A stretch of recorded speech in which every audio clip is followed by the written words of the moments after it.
Eles pensaram que tinham fechado o cerco, mas o cerco virou contra eles. E o pior de tudo foi na semana em que a direita mais comemorou. Você vai entender agora como uma operação da Polícia Federal, uma delação premiada e uma simples busca e apreensão podem ter destruído em poucos dias o esquema mais bem articulado que o bolsonarismo já montou. Porque o que aconteceu nos bastidores de Brasília não foi acidente, e a partir de agora, o jogo mudou para sempre. Vamos começar pelo começo. Era uma terça-feira qualquer, até que o senador Ciro Nogueira, ex-ministro da Casa Civil de Bolsonaro, acordou com a Polícia Federal batendo na porta. Não foi intimação, não foi convite, foi busca e apreensão.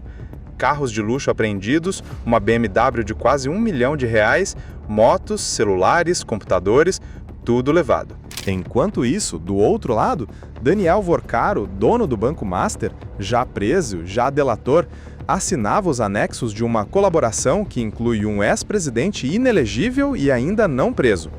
Os dois eventos aconteceram na mesma semana, mas o que ninguém percebeu é que essa semana não foi aleatória. Aliás, ela foi cuidadosamente construída.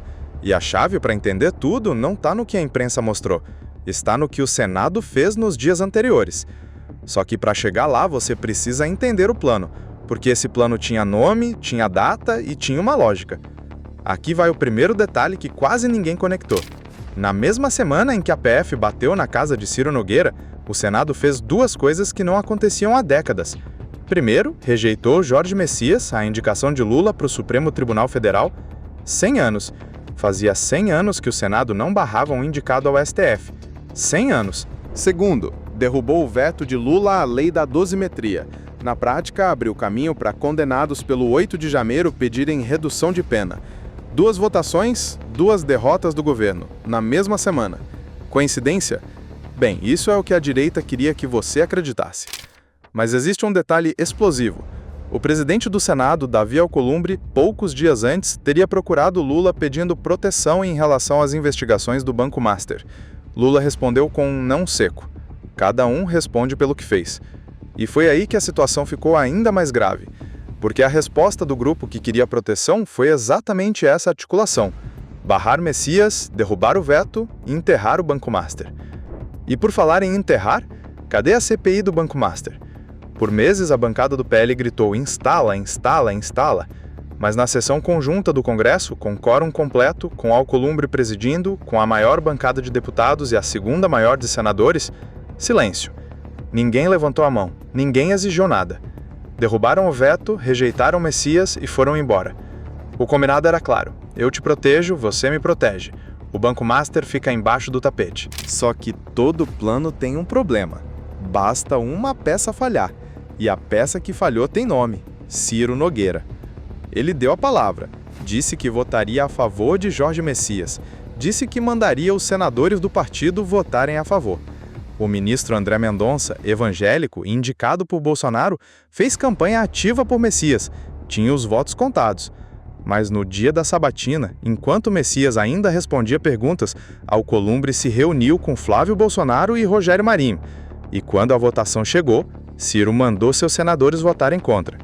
7 votos. 7 votos que faltaram para aprovar Messias.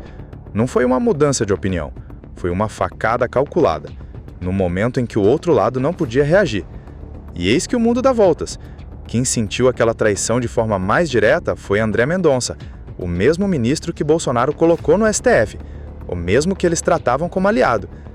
Dias depois da traição, foi ele quem assinou a autorização para a Polícia Federal entrar na casa de Ciro Nogueira. O mundo não gira, ele capota. E o que a PF encontrou vai te deixar com ódio. Mensagens, centenas de mensagens, apreendidas nos celulares de Vorcaro, mostrando repasses para Ciro Nogueira, 300, 400, 500 mil reais por mês, todo mês, com cobrança quando atrasava, com negociação quando o pagador queria diminuir. Uma mensagem específica já divulgada, o primo de Vorcaro pergunta se mantém os 500 mil ou reduz para 300. A resposta veio por ligação, mas o valor alto foi mantido. Isso tem um nome no direito penal, e não é mesada, é propina. Mas tem mais, muito mais.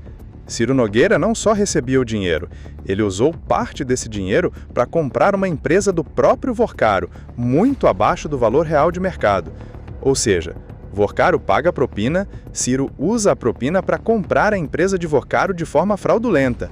O subfaturamento vira mais propina disfarçada. Propina compra a empresa, empresa vira propina nova, o ciclo fecha sobre ele mesmo.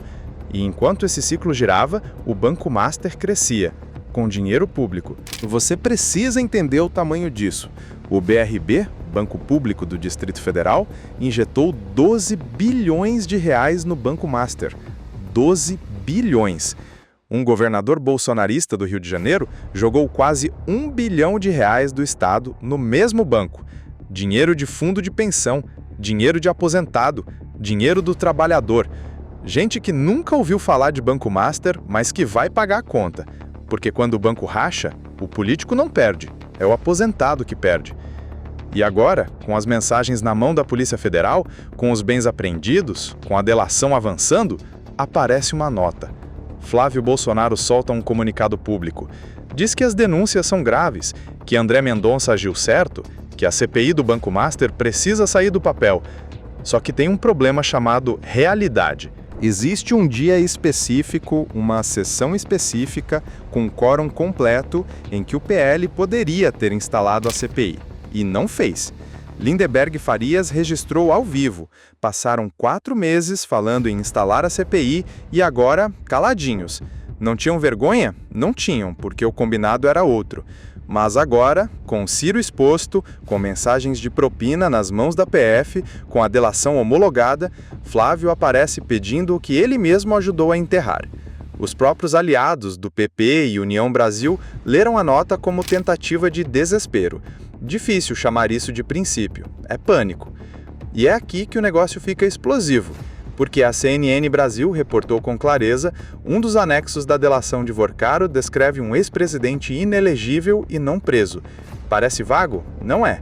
Quando você cruza os candidatos presidenciais desde 89, filtra os inelegíveis, filtra os não presos e cruza com quem tem ligação documentada com Vorcaro, sobra um nome: Jair Messias Bolsonaro. 3 milhões de reais de doação do cunhado de Vorcaro para a campanha de Bolsonaro em 2022. Mensagens mostram que Vorcaro mandava e o cunhado executava.